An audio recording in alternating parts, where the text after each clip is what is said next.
In this video, I'm going to show how I made this memory box with the decorator splines in the corners.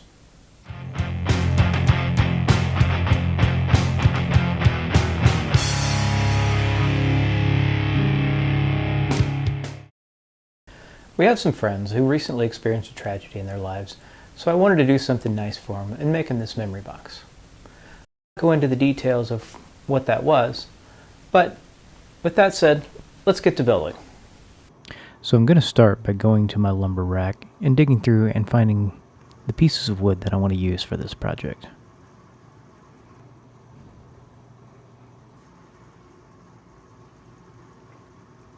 I wasn't thinking of using oak, but this one looks like a good board. One of the things that I want to do with this is I want to do a grain wrap. So I'm checking to make sure that everything will reach all the way around and that I can make the box as big as I want it. Here I found this piece of walnut that I want to use for the bottom. So I'm going to start by measuring it out and then I'll mill it down. I'm going to start by milling one face on the joiner and making sure that it's good and flat. With one flat side, now it's time to give it a good edge that's perpendicular to that face. With one flat side and a perpendicular edge, then I'll run it through my planer to get the other parallel side.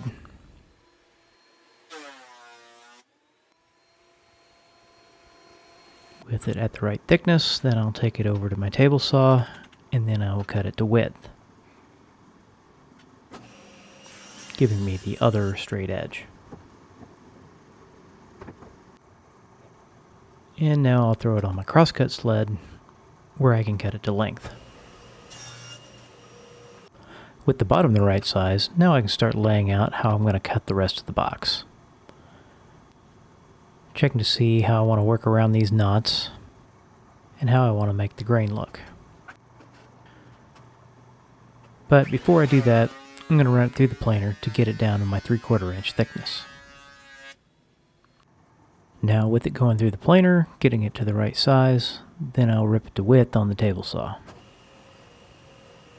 This is going to be the final height of the box.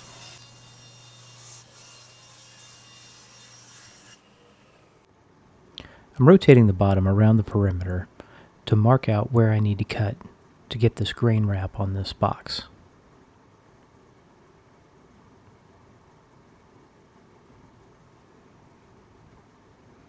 After I mark it, I need to give it a little extra space to make sure that I can get all the way around the outside.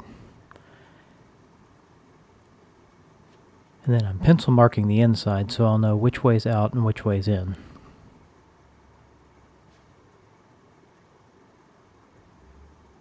With all that marked, I'll then cut everything out on the table saw. Now with all the sides cut to length, then I'll cut the miters for the corners. I'm removing my zero clearance insert because I can't turn the blade with it in the table. With my blade angle set to 45 degrees, now I'll cut all the miters. I'll use the bottom to make sure that I'm measuring everything to the right length.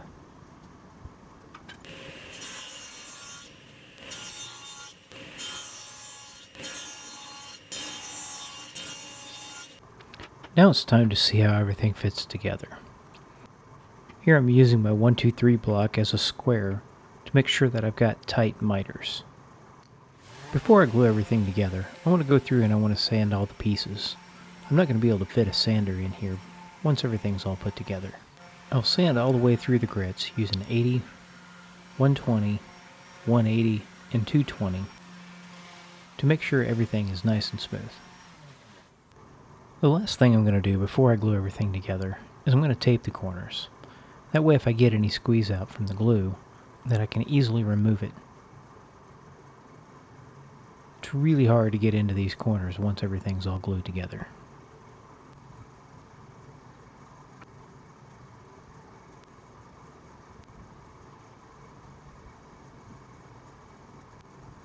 Now with all the insides taped, it's time to flip everything over. I'm using the blue tape as a clamp to line up all the joints. With all these lined up, then I'll flip it back over and start adding glue. But before I add any glue, I want to check to make sure everything fits. Once the glue's on there, it's a real mess to clean it up if it doesn't fit. Using my glue bot, I'm going to squirt some glue into each one of the joints. And then I'll use this silicone brush to smear it out and make sure that I've got good coverage on both sides. Having good coverage on both sides is critical to ensuring a good, strong glue joint.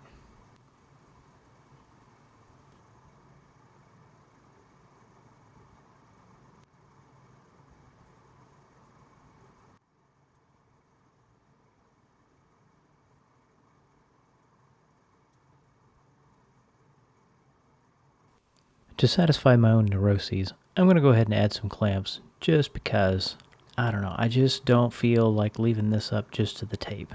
Theoretically, it should hold just fine, but I don't want to have to do this over again. Now it's time to start working on the lid. I was digging through my pieces to see what I had that would look good. And here I go again, falling back to this bloodwood, walnut, and a light colored wood combination. In this particular case, the light color is oak. In other projects, it's maple, birch. Next, I'll rip everything down to the desired width.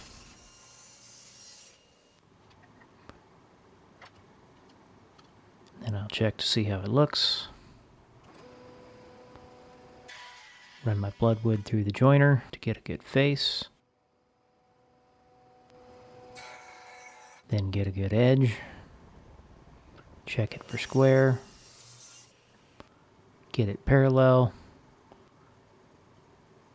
Now it's time to glue everything together.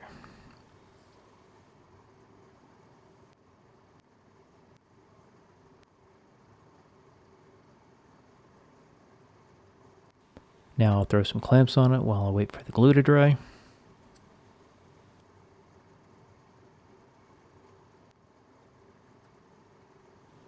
Make sure everything remains nice and flat. Now that I'm waiting on the lid to dry, the box is dry, so I can take all the tape off of it. Now I'm going to start cutting splines. If you watched my last video, you'll recognize this jig. This is the project that I was making the jig for. I'll link to that video up above.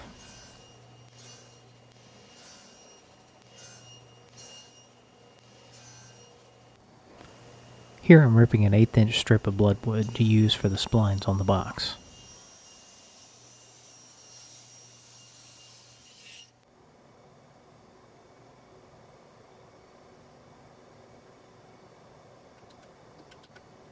With a little percussive persuasion, I can fit these splines in.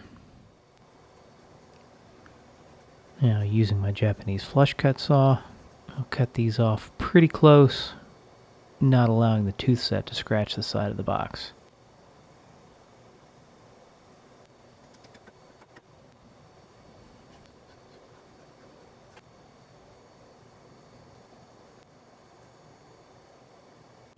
Now, since I didn't cut all the splines off flush, I'm having to sand them down using my tabletop sander. I'm trying to be careful and not put any extra gouges in the face of this project. There's no sense in creating extra work for myself. Now that I've removed most of the excess material, and I don't want to shove this all the way down on that belt sander, I'm going to use my random orbit sander to go through and bring it all the way flush. While I'm at it, I'm going to go ahead and sand the rest of the outside of the box. Again, I'm going to work my way through the grits, not skipping any, because that will give me the best finish. Here's another thing that I should have done before I put the box together. I'm using epoxy to go through and fill any of the knot holes and any of the voids that I have left in the box. Now the problem is where I need to put these, I'm not going to be able to get a sander in there, so I'm going to have to sand that off by hand. Now it's time to check on the lid. It should be dry by now. With it out of the clamps, I'll run it through the planer, and then I'm going to cut it down to size.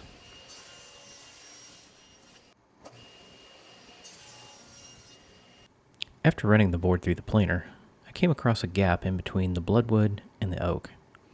So here I'm pushing some glue down into the crack, and then I'm going to add some bloodwood sawdust to make the crack disappear. And now I'll run my sander over it to make it almost completely unnoticeable.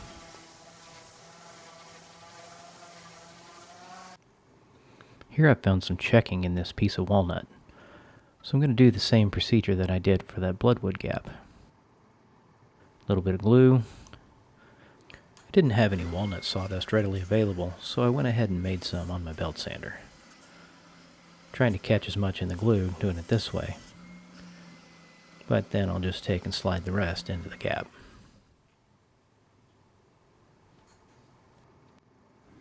Here I'll work everything down into the void, and then sand it off flush.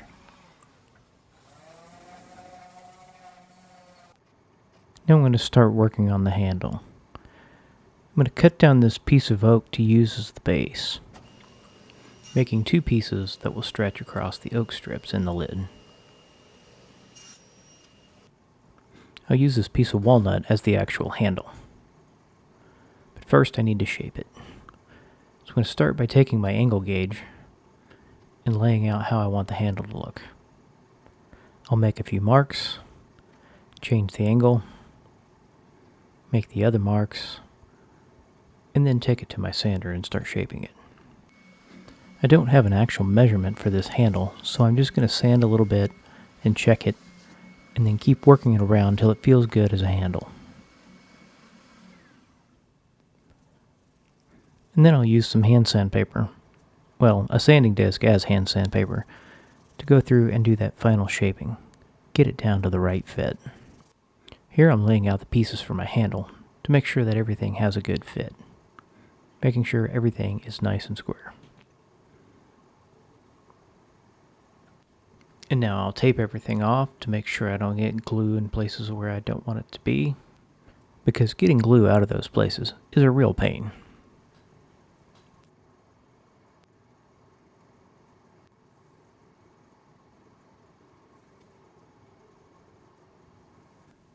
With everything taped off, now I'm going to start adding the glue. You can see that I've got some wood glue on there, but I'm also adding some CA glue. I'm going to use the CA glue to hold this because I don't really have a good way to get clamps on all this all at the same time. The CA glue will work as a clamp until the wood glue dries.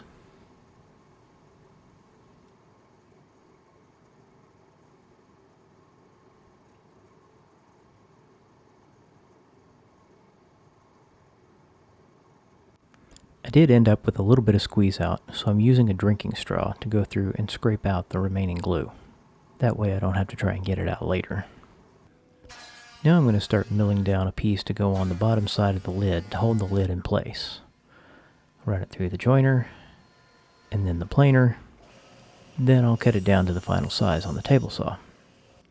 As part of the design, I wanted to include an encouraging scripture, in this case, Psalm 34:18. I was going to write that on there, but I had my wife do it instead because my handwriting is terrible.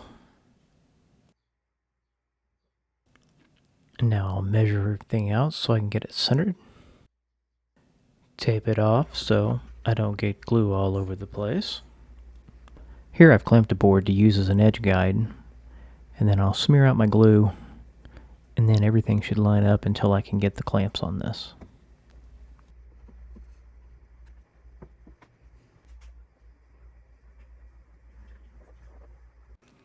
With everything glued together and everything sanded down to 220 grit, now it's time to start applying some finish. I'm using this hand rub polyurethane.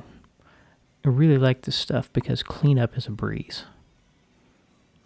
So one of the reasons that I got away from spraying is because you go through and you spray something, and then you got to go through and clean the sprayer. The way that I use the hand rub polyurethane is I'll pour a little bit out on a paper plate and then dip a paper towel into it.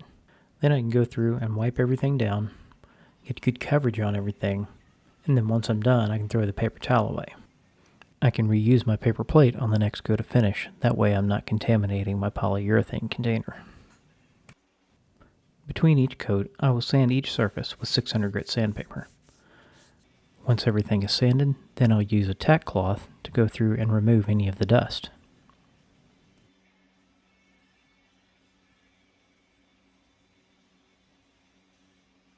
Once all the dust is removed, then I'll give it a second coat, and then I'll repeat the process for a third coat.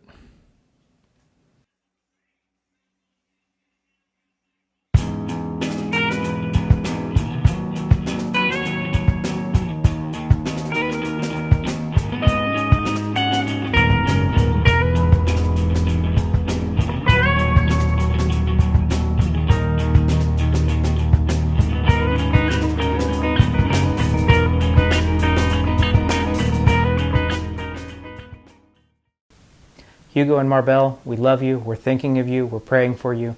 We hope to see you real soon. For everyone else, thanks for watching. If you haven't already, please like and subscribe, and we'll see you on the next one.